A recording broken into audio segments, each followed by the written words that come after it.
Hi, I'm Lou, and today I'm going to show you how and why to replace a furnace blower capacitor. So yesterday, I think we had our first telltale sign that we might have had a problem. This is our outdoor furnace exhaust, and it normally blows a little bit of steam, kind of like this.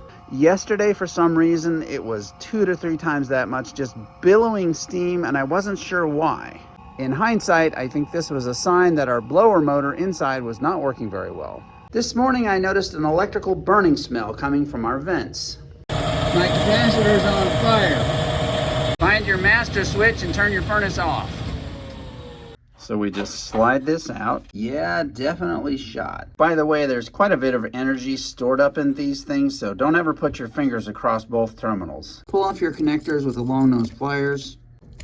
So that's 15 microfarads and either 370 or 440 volts. So I went to the local HVAC store and I got this little one, and it is only good up to 370 volts. And then I came back home and I forgot that I had this one laying on the shelf next to my furnace. That is, I think, new. It just never got used the last time I replaced the motor. And it's also the same 15 microfarads, but it goes up to 440 volts. So I think either one would work, but this is probably the better choice.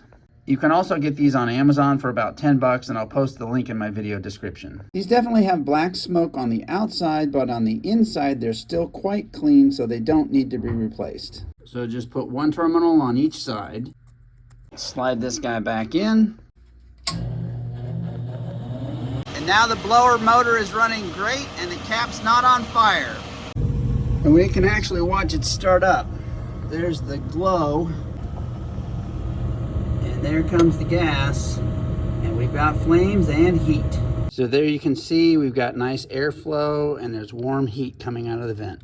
Thanks for watching.